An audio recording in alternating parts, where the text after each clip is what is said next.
All right, I'm here with Brian Barnes, head coach of Duke University. Obviously, Kaylin Gridley, big swim yesterday. She finaled in the 100 breast. Can you speak to her long course progression over the last year? Absolutely. I got a good glimpse of her ability last summer when I first met her, and her club coach had done a tremendous job with her, and then really got to know her over the past season. And it was maybe in the last 3 weeks where I started seeing signs of world-class things in practice. And maybe last week at some point I stepped into one of my assistants, and I was beginning to express that as we were leading into the meet. I'm like, she's really doing some fantastic stuff in water. And then even up until the day before she started her meet, she was doing some things in the water that I just couldn't help but share with others because it was pretty exciting. What were some of those things? Well, we did a couple test 50s from a push, and usually when you enter uncharted territory as a coach, you get excited, like if you've never seen something before. So I was watching things I had never seen before. Is that the extent that you're willing to share about those things? She was good. Yeah. Any times? Yeah, she was able to push 32s. It's impressive for 50 sets. Well, obviously, she's here now. You guys are here now. This is your first year as a head coach. What has it been like, just your first full year taking over after Dan passed away? It's been an unbelievably rewarding, incredible experience. I stepped into a team that was healing, and they embraced me, and I hired a highly energetic, fun coaching staff, and I explained to them that I went to Duke for the very reasons I chose to go to Duke, for the very reasons they did, because it's 100% a place where you can achieve. You could do both. And it's funny, we were talking about Kaylin Gridley. We had breakfast this morning, and she took a test in summer school in Durham on Friday and swam prelims of the 100 breast on Sunday. And we celebrated a little bit this morning that she got an A on that test that she just did. And it's just a testament of what we can do at Duke. We could do both, and both well. And it's been awesome, experiencing what Duke means to them through their eyes.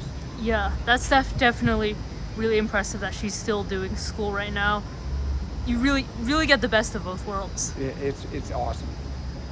Yeah, and so speaking of taking over a team that's healing, at what point in your time at Duke did it go from I'm still recovering from the loss to really turning that over to that new chapter and really fully adjusting?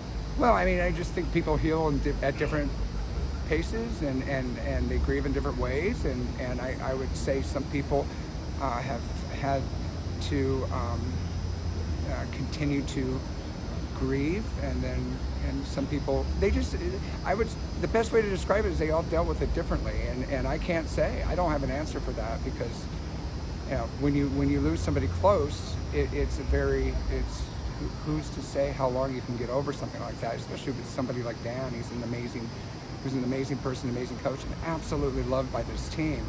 So I haven't noticed any point in time, and I don't think I will. I think it's just time will heal a lot of people.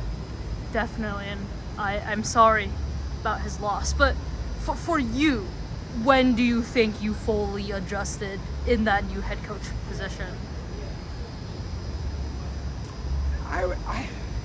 That's a great question.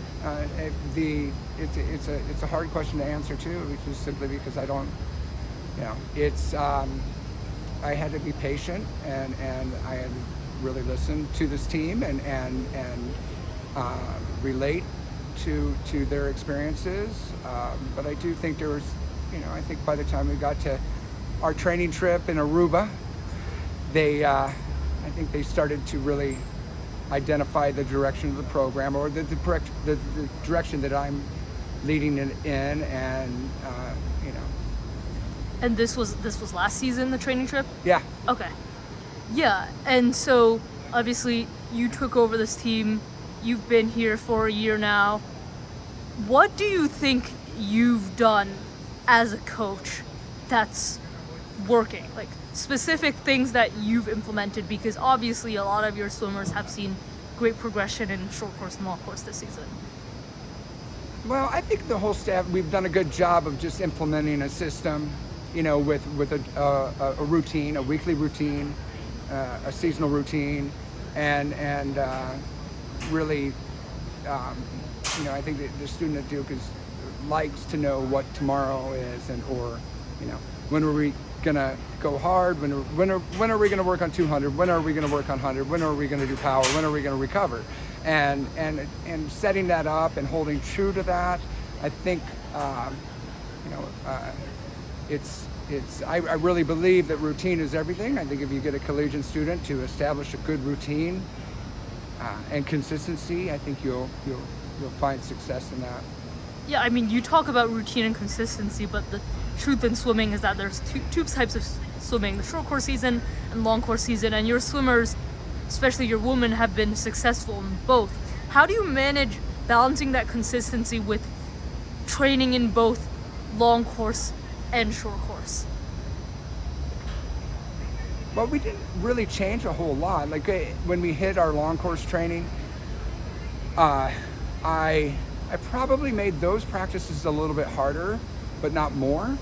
In what way? Well, the intensity went up a little bit, but we didn't do more volume.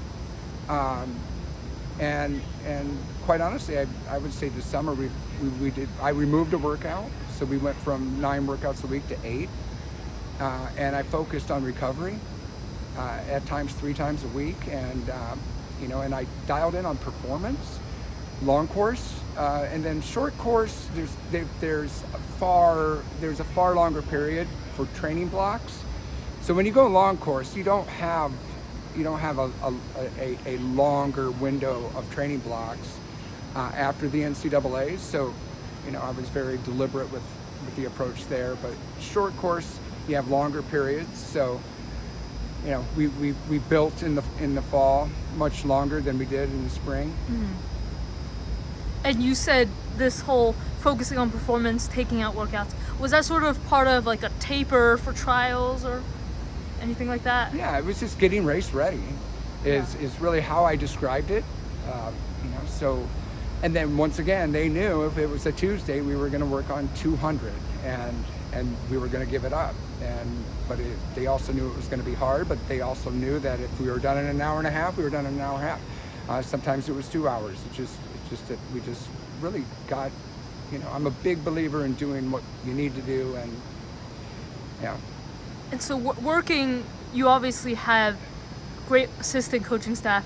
What is it like to work with a former swimmer like Coleman Stewart, who has so much success as an athlete? Well, I was fortunate to be around Coleman when we were at NC State together, but I didn't really work with him a whole lot, and I really didn't know him. But when I chose to hire Coleman, I knew I was hiring a good person first and foremost, and then what he brings is I argue that you can't find a faster underwater kicker, short course, than he was, and so bringing in that knowledge of technique and that knowledge of intensity required to achieve great speeds in the water. That was, I'm certainly listening whenever he's coaching. He's coming from a place where it's been applied, and who knows more than that about it than him. Yeah, and definitely, and his experience at these kinds of meets is really important. And so you have 3 swimmers here: Kaylin Gridley,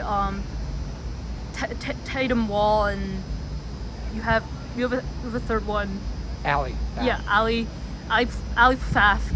3 different swimmers, because Kaylin's a breaststroker, Tatum's a 50 freestyler, and Ali does backstroke. What has it been like really training with the 3 of them, considering that they're all so different in the preparation to trials? Well, we made a decision early in the summer with Tatum to also have a 200 and 100 here in time trial. So to develop 3 events, so to speak, over. So she had something to target at the beginning of this meet, with the 50 being last. Because we talked about this meet and the challenge of idle time, a lot of waiting, a lot of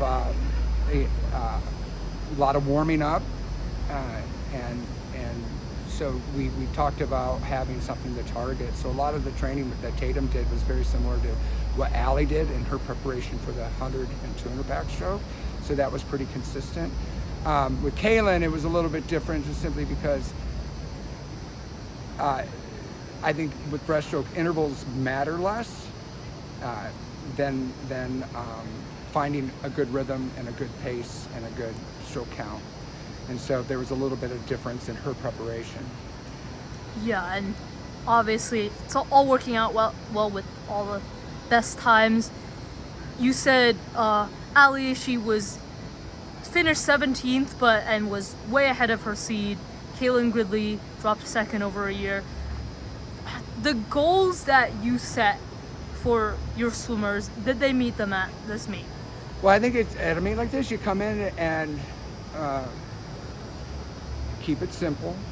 I try not to helicopter too much.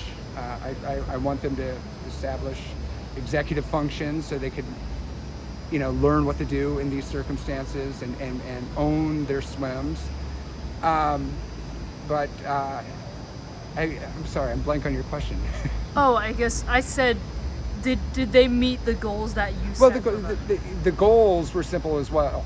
It's like, come here and get a best time, and we might play again. And that's, it's just because and focus on the preparation that's involved in that. And what this team has done is they've done a really good job of vocalizing their nerves, and then allowing it to be a team effort. And I praised them yesterday just simply because when somebody was nervous, the other 2 came in and was there to help navigate those nerves. And I also praised them for vocalizing it, because I think that's half the battle, and just identifying that you're not alone here, because that's this meet. Yeah, that's definitely a great culture to have. Well, thank you so much for taking the time to talk to me. Good luck with coaching for the rest of this meet. Thank you. Nice to meet you.